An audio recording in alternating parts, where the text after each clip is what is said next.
家好，欢迎来到今天的娱乐观察。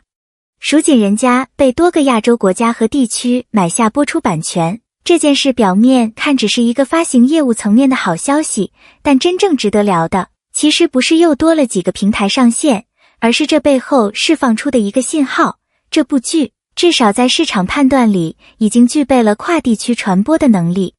很多时候，我们看一部剧火不火，第一反应还是停留在热搜、话题、CP 讨论、短视频切片这些非常直观的层面。可真正能说明一部作品有没有往外走的潜力，往往不是一时的热闹，而是有没有平台愿意接，有没有电视台愿意拍，有没有海外市场认为它值得进入本地观众的视线。所以，蜀锦人家这次被卖到将近10个国家和地区，重点其实不只是成绩好看，而是它让我们重新意识到一件事，有些作品的热度不一定最炸裂，但它的传播价值可能比我们以为的更稳、更长、更耐看。为什么偏偏是蜀锦人家能走出去？这个问题才是最核心的。一部古装剧想走出本土市场，首先不能只靠熟人社交圈里的一波讨论，它必须具备某种更普遍的观看门槛低、情绪接受度高、文化识别度强的特点。蜀锦人家之所以容易被不同地区的平台看到，至少说明它在几个层面上是成立的。第一，是题材本身有辨识度。蜀锦这个关键词本身就带有比较鲜明的东方审美气质，它不是完全悬空的古偶设定，也不是纯靠狗血反转撑起节奏的快消故事，而是天然带一点文化意象、生活质感和古风氛围。这种类型在亚洲市场其实是有共通接受基础的，观众未必先了解故事全部细节，但视觉上能进入，情绪上能靠近，这就已经赢了一半。第二，是古装题材本来就具备外扩优势。这几年，很多华语作品在海外被看见，往往不是最现实、最本地化的都市故事，反而是带有浓烈东方风格的古装、传奇、家族叙事，更容易建立第一印象。因为对海外观众来说，这类作品不仅是在看剧情，也是在看一种风格、一种世界观、一种文化气质。蜀锦人家如果能被多个平台纳入播出范围，说明它至少在被看见这一步上是有足够外形吸引力的。第三，是它身上有一种相对稳妥的市场气质。这里所谓稳妥，不是说它平，而是说它没有太高的理解门槛，也没有特别强的地域壁垒。它可以让不同市场的观众迅速知道，这是一部什么调性的剧，讲的是怎样的人物关系，核心情绪大概落在哪里。这种清晰其实非常重要，因为海外平台在挑剧时未必追求最复杂、最实验性的内容，很多时候更看重的是观众能不能快速进入，能不能稳定看下去，能不能有持续消费的可能。谭松韵这些年给观众留下的印象一直有一个很明确的底色，自然、不端着，容易让人进入角色关系。他不是那种强行用气场去征服观众的演员，也不是靠极端情绪输出让人瞬间上头的类型。他更像是一种慢慢渗透进去的存在感。刚开始你可能不会觉得特别炸，但越看越觉得顺，越看越容易带入。这一点对电视剧尤其重要，因为电视剧不是一场几分钟的表演，它需要观众连续投入，需要情绪跟着人物走。演员如果只能在高光片段里成立，那很难支撑整部作品。但谭松韵的优势就在于，她往往能让角色从第一集到最后一集都保持一种可跟随性。观众不会轻易跳出来，也不会总觉得戏在演自己，而是更容易顺着角色的命运往下看。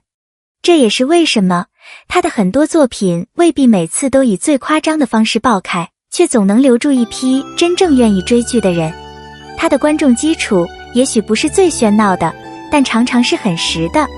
而一个演员一旦拥有了这种基础，他在国际平台那边的商业判断里，价值就会变得更清楚。因为平台需要的不只是会制造话题的人，更是能提高观看完成度、降低弃剧风险的人。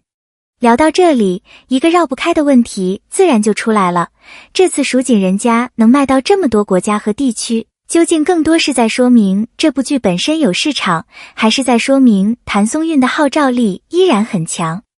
答案很可能不是2选1，而是两者叠加，但如果一定要分主次，谭松韵的存在绝对不是一个可以轻描淡写带过的因素。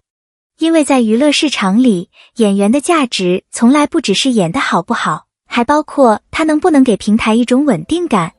谭松韵这类演员最特别的地方就在于，他不是那种每次都靠极端话题制造爆点的人，但他常常能让观众愿意点开，愿意停留，也愿意继续追。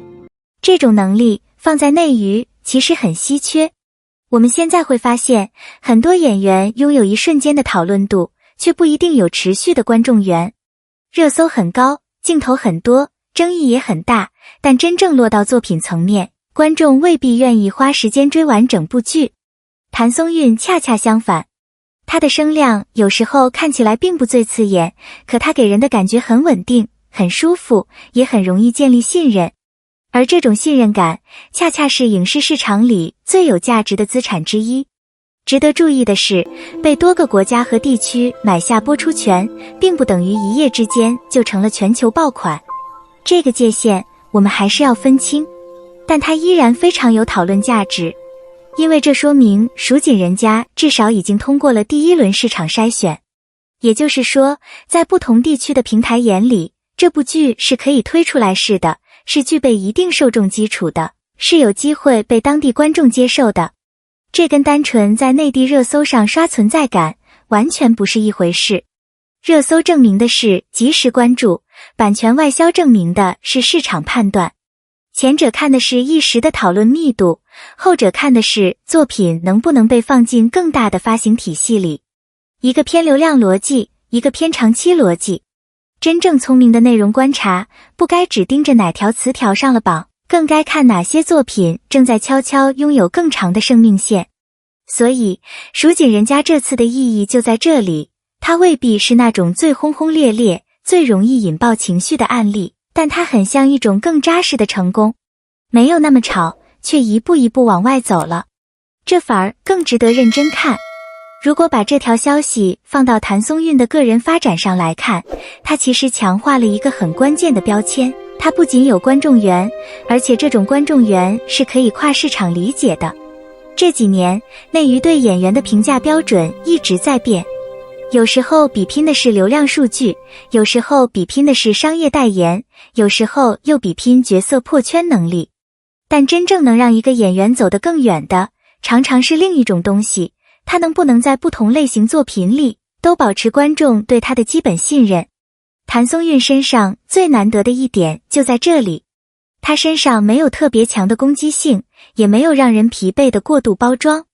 他的形象、表演和气质往往处在一种比较平衡的位置。这个平衡听起来不刺激，可它恰恰让它更耐看，也更容易被不同年龄层、不同地区的观众接受。